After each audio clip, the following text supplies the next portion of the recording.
Hello everyone, and welcome back to my channel. I'd love it if you could leave a comment letting me know where you're listening from around the world.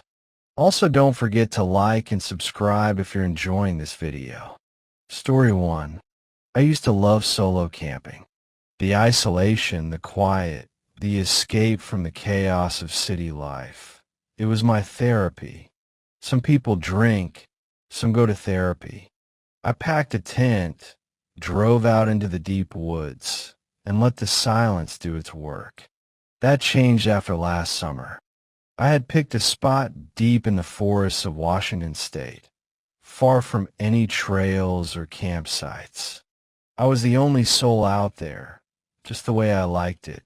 The air smelled fresh, pine and damp earth, and the only sounds were the occasional distant cry of an owl and the crackling of my fire.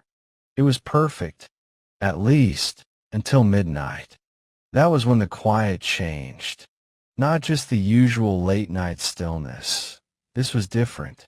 The wind had been whispering through the trees earlier, rustling the leaves, making the forest feel alive.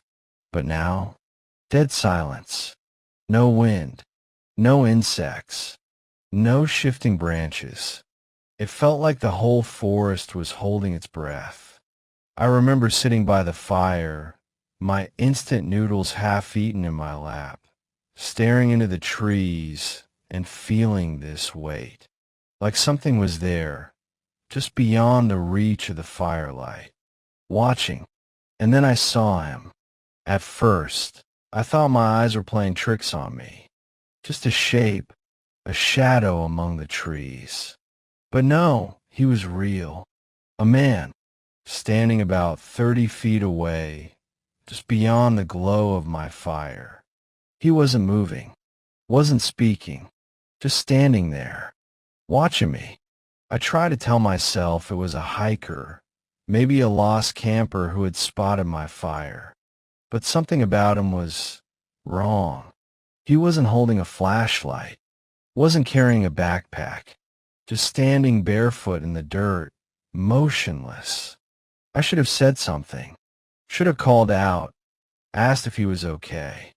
But my throat felt tight, like my body already knew something my mind refused to accept. I blinked. He was still there. I swallowed hard and reached for my flashlight, forcing my fingers to close around it. My hand was shaking.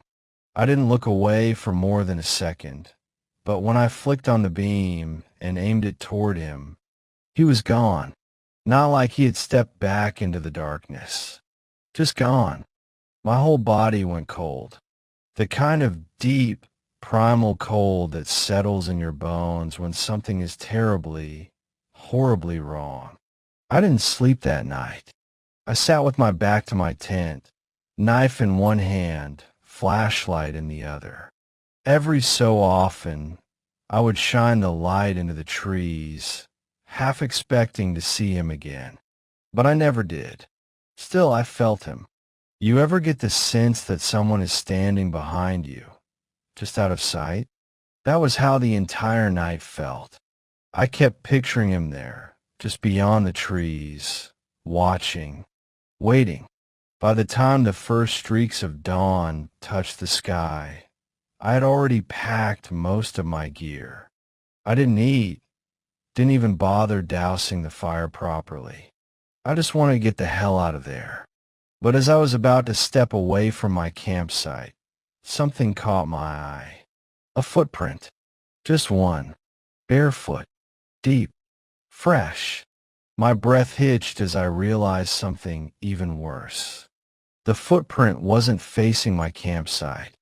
It was facing away, like he had been standing there for hours, watching me, and then just turned and walked back into the trees. I don't go camping anymore. Story 2. We should have left when we had the chance, but we didn't. And now, I don't think I'll ever sleep peacefully again. It started as a simple camping trip. Me, my brother Kyle, and our two friends, James and Eric. We wanted somewhere remote, far from tourists and families with screaming kids. A place where the only sounds are the crackling fire and the occasional hoot of an owl. We found it in Deadwood Hollow. The lake was untouched, the trees stretched high into the sky, and best of all, no one else was around. The ranger at the last station gave us a weird look when we asked about the area, but all he said was, "Not many folks camp out there." We should have taken a hint. The first night was perfect. We drank, we told stories, and we watched the fire dance against the dark. The kind of night that makes you forget the world outside exists. The second night was when it all went wrong. I woke up to a sound that didn't belong. Crying. At first, I thought I was dreaming, but as my eyes adjusted to the darkness, I realized it was real, soft, distant sobbing drifting through the trees. Kyle shifted in his sleeping bag. "Do you hear that?" "Yeah," I whispered. We unzipped our tent slightly, just enough to peek outside. The fire had burned low, casting long shadows across the camp. Across from us, James and Eric's tent was still. Then the crying got closer. What had started as a soft whimper was now full-blown, gasping sobs, like a lost child, barely able to catch their breath. "Did someone bring their kid?" Kyle muttered, half joking, but I could hear the tension in his voice. I wanted to say it was a lost hiker, a kid who wandered too far, but deep down, something felt wrong. The crying stopped. Silence swallowed the forest whole. No wind, no leaves rustling, no crickets. Then a voice, right outside our tent. "Help me." My stomach clenched. It wasn't the voice of a child. Not really. It was trying to be, but something about it was off.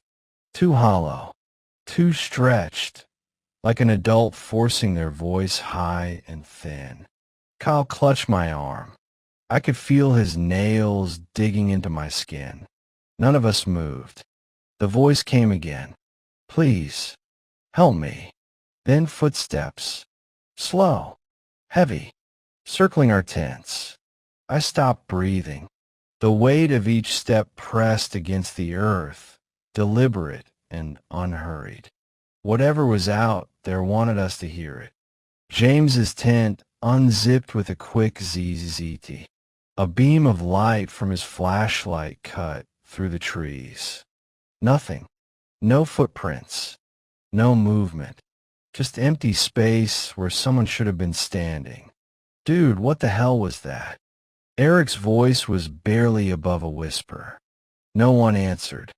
We sat there in silence for the rest of the night, huddled in our tents, waiting for the footsteps to return.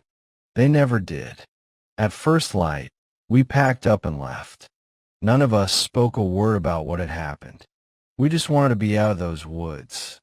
On the way home, we stopped at a small gas station in town. The attendant was an old man, weathered and gray, sitting behind the counter. He had our gear as we walked in. "Where you boys been camping?" James, still shaken, muttered, "Deadwood Hollow." The old man went pale. His hand tightened around the counter. "You shouldn't have gone out there." Kyle frowned. "Why?" The man hesitated, then sighed. 30 years ago, a man and his son went camping in those woods. The boy got lost. The father searched for 3 days straight. On the 4th, they found him. Was he alive? I asked, though I already knew the answer. The old man shook his head. "No, they found the father, hanging from a tree." My throat tightened. "And the kid?" "Never found." His voice was low, like he didn't want the words leaving his lips. "Some folks say he's still out there, calling for help, but it ain't really him anymore." A cold shiver crawled on my spine. We drove home in silence. None of us ever went camping again. Story 3. Last fall, I took Emily on her first camping trip. She had been excited about it for weeks, buying gear, watching survival videos, even practicing tying knots in our apartment. She loved the idea of getting away from the city, away from work stress, away from people. I should have known better. We drove deep into the mountains, past the usual campsites, beyond the marked trails, until we found a small clearing surrounded by towering pines. The air was crisp, and the silence was heavy. The perfect spot. By nightfall, we had the tent set up and a fire crackling. We roasted marshmallows, talked about nothing, let the flames hypnotize us. It was peaceful, until it wasn't. At first, I thought my eyes were playing tricks on me. A flicker of orange in the distance, barely visible through the trees. Another campfire. Strange. We hadn't seen a single car or hiker all day. No footprints. No signs of anyone else being out here. And yet, about 200 feet away, through the dense tree-line, a fire burned. I felt a chill, not from the cold, but from something deeper, something instinctual. Emily noticed it too. She stopped mid-sentence, staring past me, her face drained of color. "They're watching us," she whispered. I turned. Figures. 5, maybe 6, standing near the distant fire. Just silhouettes, tall and motionless, like mannequins left out in the woods. No talking, no movement, just standing there, watching. I forced a chuckle, try and play it off. "Probably just other campers," I said. Emily didn't respond. The firelight should have flickered, should have danced against their bodies. But it didn't. Their shadows were sharp, perfect, like paper cutouts. And the fire itself, it was too still. No shifting embers, no rise and fall of flames. Just a steady, unnatural glow. Emily grabbed my arm. "Let's go. Now." I hesitated. It was probably just a weird optical illusion, right? Maybe hikers using some kind of lantern. Maybe a group of weirdos who didn't want to say hello. Then, one of the figures moved. Not a step, not a shift, just closer. I blinked. Another was closer too. They hadn't walked, hadn't crossed the space between. They were just suddenly there. Emily yanked at my sleeve, her breath coming fast and shallow. That was enough for me. We packed up in 5 minutes, shoving everything into the truck without bothering to fold it properly. The whole time, I kept my eyes on the figures. They never got closer, never moved again, but they were still watching. And then, as I slammed the truck door shut, the fire vanished, not like someone had put it out. No smoke, no glowing embers. Just gone. The figures? Gone too, like they had never been there. We drove. Fast. Faster than we should have on those winding mountain roads, but I didn't care. I just needed to get away. The feeling in my gut wasn't fear, it was worse. It was like something had been wrong with that place on a level I couldn't explain. Emily wouldn't stop shaking. She kept glancing out the window like she expected to see those figures standing on the side of the road. I kept checking the rearview mirror, half expecting the fire to be following us, flickering in the distance. We drove until we hit a small roadside motel, the kind with flickering neon signs and a guy at the desk who looked half asleep. I didn't sleep that night. Neither did Emily. Around 3 a.m., curiosity got the best of me.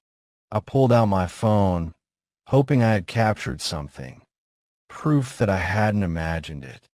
I had taken one picture. It showed our campsite, but where the other fire should have been, there was nothing. Just darkness. Not empty space. Not trees. Just pure, inky blackness, like a hole had been punched through the world. Emily refuses to go camping ever again. And honestly, so do I.